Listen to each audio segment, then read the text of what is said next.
Magandang gabi sa ating lahat. Welcome to our 365 daily devotion. At ngayon ay patuloy natin pag-aaralan ng ating series na All for the Glory of God. At ngayon, ang paksa natin is everything we do is all for the glory of God. Paksa natin ay magmumula sa 1 Corinthians chapter 10 verse 31. So sabi dito, no, whether therefore ye eat or drink or whatsoever ye do, do all for the glory of God. Kaya sa inyong pagkain o pag-inom o anuman ang inyong ginagawa, gawin nyo ang lahat para sa kalwalhatian ng Diyos. So ang background natin dito, no, so the Apostle Paul wrote 1 Corinthians to address issues and questions facing the young church in Corinth, as known for its diversity and immorality. So the Corinthians struggle with questions about Christian freedom, especially concerning daily practices like eating and drinking. So in 1 Corinthians chapter 10, Paul tackles the topic of whether believers should eat food offered to idols. So his answer centers on the principle of glorifying God in all things. So in the verse 31, Paul sums up his message with a powerful directive: do all to the glory of God. So this verse goes beyond just food and drink. It establishes a comprehensive way of living. Every action, no matter how mundane or significant, should be done in the intention of bringing honor to God. So Paul emphasizes that our daily lives are an opportunity to reflect God's law, transforming even ordinary acts into forms of worship. So paturuan natin ito, unatin, God renews our hearts. So living for the glory of God starts with a transformed heart.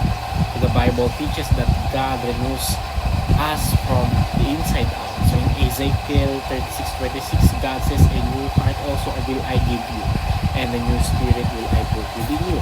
So when we accept Christ, our hearts are renewed, and we begin to desire what pleases Him. So this new heart enables us to see every part of our lives: work, relationships, hobbies, and everyday things. So as opportunities to glorify God. So our motives change as God renews our hearts. Instead of seeking personal gain, recognition, or comfort, we become motivated by a desire to honor Him. So this renewal allows us to live in a way that reflects His love and character, turning our daily activities into acts of worship. Our hearts, once centered on ourselves, are now reoriented toward God, making it possible to do all things for His glory. So when we understand that our actions flow from our hearts, we realize how essential it is to maintain a heart that is right with God. This involves daily surrender, prayer, and alignment with His will. So as we grow in our relationship with Him, our heart's desires align more closely with His, leading us to live in a way that glorifies Him in everything we do. Second is God restores all of our activities. So when Paul says, whatsoever ye do, do all to the glory of God, he is not only addressing spiritual activities but every aspect of our lives, whether it's work, recreation, family, life, or church service. So God desires that all our activities bring Him glory. This perspective transforms how we view our responsibilities and routines. Each task, whether big or small, has the potential to reflect God's goodness and faithfulness. So through Christ, even mundane or secular tasks can become holy. So Colossians 3:23-24 says, reinforces this idea, and whatsoever you do, do it heartily as the Lord and not unto men, knowing that the Lord ye shall receive the reward of the inheritance, for ye serve the Lord Christ. So when we do everything as though we are serving Christ directly, we turn each task into an offering of worship. God restores the purpose of our activities, allowing them to point to Him. So this transformation challenges us to look at our work, studies, household chores, and interactions with others as opportunities to reflect God's character. So when we approach our responsibilities with joy, diligence, and integrity, we glorify God rather than separating our spiritual lives from our daily lives. So we learn that Every moment is sacred and a chance to honor God with our actions and attitudes. Third is God redeems all creation. So the glory of God extends beyond our personal lives. It encompasses all of creation. So Romans 8:21 tells us that the creation itself will be set free from its bondage to decay and will share in the freedom of the glory of the children of God.